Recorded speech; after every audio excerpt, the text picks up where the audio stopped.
Ça, c'est pas nous allons en direct, hein. En direct. Donc on salue notre invité, M. Magdi Garasco, directeur de Caritas. Ravi de vous avoir avec nous. Donc on parlait tout à l'heure du terrorisme et des déclarations du président, comment il compte faire face au terrorisme en Égypte. Mais cela nous amène à un autre dossier qui est aussi relié à la sécurité, puisqu'il est certainement relié au développement.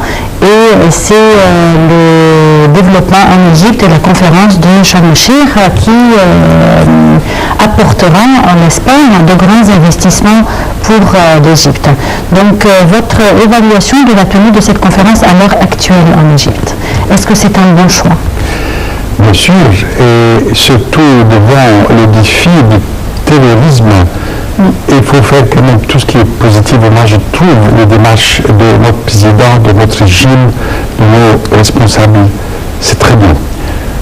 On ne peut pas vraiment arrêter toutes nos possibilités, que ce soit économique, politique, humanitaire, à cause de ces défis de terrorisme. C'est pas possible. On a besoin vraiment d'aller en avance et faire le mieux pour bâtir notre pays. Donc vraiment la collaboration et l'ouverture envers le monde, ça nous donne une autre dimension. Et l'Égypte a besoin maintenant, avec toutes ces possibilités, que ce soit économique, que ce soit humaine. Normalement, beaucoup de pays sont censés participer à cette conférence avec beaucoup d'investissements, beaucoup d'hommes d'affaires étrangers également. Quels sont les domaines où nous avons vraiment besoin d'investir en Égypte? Très certainement dans tous les domaines, mais il y en a un qui est tout à fait évident, et qui est tout ce qui relève des infrastructures. Et c'est d'ailleurs très certainement un des domaines attractifs principaux pour la plupart des investisseurs, parce que ce sont des investissements de longue durée qui, la plupart du temps, ont une garantie de l'État et qui permettent justement des prêts à très très long terme à des conditions très très très soft. Mais j'espère qu'à côté des infrastructures, routes, aéroports, évidemment réseaux d'eau potable et réseaux d'eau usée et transport. Le transport, c'est un tel problème ici qu'on va faire la part belle aux investissements santé et surtout éducation. Mais si on investit dans ces domaines, ce sera des investissements privés dans des domaines de services quand même pour les citoyens. Comment cela peut-il se passer concernant les transports, concernant les services médicaux, etc. Moi, je voudrais ajouter, Madame a très bien expliqué, mais je voudrais insister sur l'investissement éducatif, c'est-à-dire la base vraiment du retard ou du progrès, c'est l'éducation.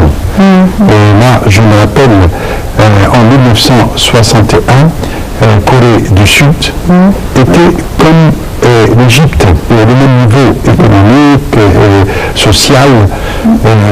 Donc, ils ont fait leur vraiment avenir, ils ont commencé à aggraver dans l'éducation et la préparation de la génération.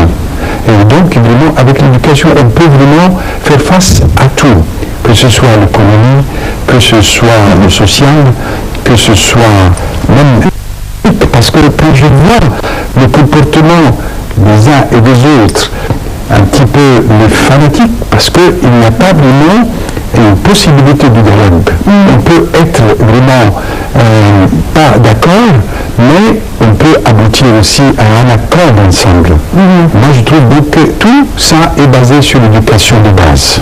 Oui, mais comment des investisseurs étrangers pourraient investir dans l'éducation? On est tout à fait d'accord avec vous que l'éducation est le pilier du développement dans les pays. Et que même si ça ne rapporte pas tout de suite ses fruits, c'est sûr que c'est la clé du développement. Mais comment des investisseurs étrangers seront intéressés par investir dans l'éducation dans un autre pays? Donc, je pense que les étrangers peuvent investir à exploiter la richesse de l'Égypte et donner la chance aussi à un plus grand nombre. Madame je voulais ajouter une chose importante, qui est que si on regarde l'éducation, on a une vision de l'éducation il est certain que, l'approche traditionnelle de l'éducation, il est certain que, effectivement, ce n'est pas très attractif pour des investisseurs. Mais si l'on a une approche out of the box, comme on dit maintenant, une approche non traditionnelle, il y a déjà deux éléments qui se justifient tout à fait vis-à-vis des investisseurs étrangers, égyptiens d'ailleurs, c'est-à-dire sortir l'éducation de sa structure étatique sans pour autant la notion de gratuité. Par exemple, des projets qui ont très bien fonctionné, c'est que les écoles sont construites par le secteur privé, maintenues par le secteur privé, et l'État en paie l'usage. De nombreuses études ont été faites qui démontrent que c'est beaucoup plus économique pour l'État. Au passage, on économise pas mal de, je ne veux pas dire quoi, au niveau des contrats de construction d'écoles. Ça, c'est un élément. L'autre élément, et j'espère que l'Égypte va vraiment s'embarquer là-dedans le plus vite possible, c'est l'utilisation des technologies de l'information pour démultiplier l'effort éducatif, c'est-à-dire essentiellement l'utilisation du web et du... Non pas parce que cela va attirer les jeunes qui sont très très très à l'aise dans cela, mais cela va aussi démultiplier l'impact d'une éducation de qualité.